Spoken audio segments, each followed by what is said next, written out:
তো বন্ধুরা, Dubai air শোতে শুক্রবার ঘটে যাওয়া এক মর্মান্তিক ঘটনায় ভারতীয় বায়ুসেনার পাইলট উইং কমান্ডার নামান শিয়াল তার জীবন হারান।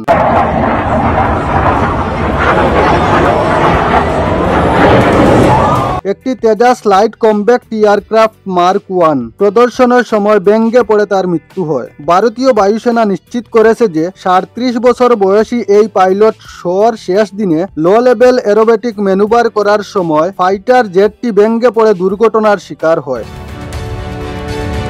আইএএফ জানিয়েছে একটি তেজাস বিমান দুবাই এয়ার শোতে এয়ারিয়াল ডিসপ্লের সময় দুর্ঘটনার শিকার হয়। দুর্ঘটনায় পাইলট মারাত্মক আঘাত পান। আইএএফ এই প্রাণহানিতে গভীর দুঃখ প্রকাশ করেছে এবং শোকের সময়ে পরিবারের পাশে থাকার কথা জানিয়েছে।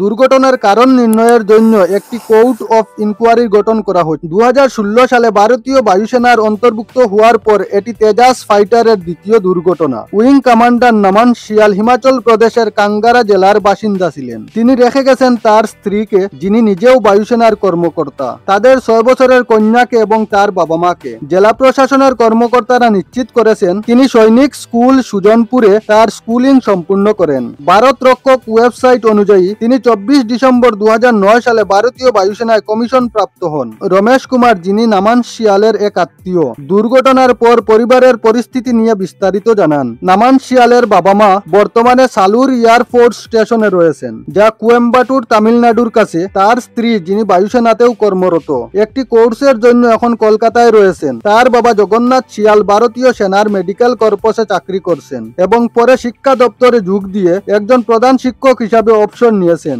উইং কমান্ডার শিয়ালের বাবা এখনো শোকে স্তব্ধ এবং তিনি স্মৃতিচারণ করেন। নামান 2009 সালে এনডিএ পরীক্ষা পাশ করে প্রতিরক্ষা বাহিনীতে যোগ দেয়। তিনি প্রাথমিক বিদ্যালয়ে দালহৌসি আর্মি পাবলিক স্কুলে, আর্মি পাবলিক স্কুল কান্ডিয়ালাতে এবং সৈনিক স্কুল সুজনপুরে পড়াশোনা করেন। তিনি পড়াশোনায় খুব ভালো ছিলেন এবং জীবনে বড় স্বপ্ন দেখতেন। এই ঘটনায় আমাদের পুরোপুরি বিধ্বস্ত করেছে। তিনি আরও জানান, শিয়াল হিমাচলের এক অবসরপ্রাপ্ত স্কুল প্রধান ছিলেন। পাইলটের মৃত্যুর খবর তার নিজ রাজ্যে শোকের ঢেউ তুলে। হিমাচল প্রদেশের মুখ্যমন্ত্রী সুখবিন্দর সিং সুক্কু এক্সে পাইলটের একটি ছবি পোস্ট করে বলেন, জাতি এক সাহসী, প্রতিভাবান ও বীর পাইলটকে হারালো এবং তিনি পরিবারকে গভীর সমবেদনা জানান। সাবেক মুখ্যমন্ত্রী জয়রাম ঠাকুর ও শোক প্রকাশ করেন, বলেন এই ঘটনা অত্যন্ত হৃদয় বিদারক এবং বেদনাদায়ক। এই দুর্ঘটনা দুবাই এয়ার শোতে একটি রুটিন এরোবেটিক ডিসপ্লের সময় ঘটে, যা বিশ্বের অন্যতম বৃহৎ এভিয়েশন প্রদর্শনী এবং যেখানে 150টিরও বেশি দেশের অংশগ্রহণ থাকে। 17 নভেম্বর শুরু হওয়া এই ইভেন্টটি উচ্চমাত্রায় ফ্লাইট প্রদর্শন এবং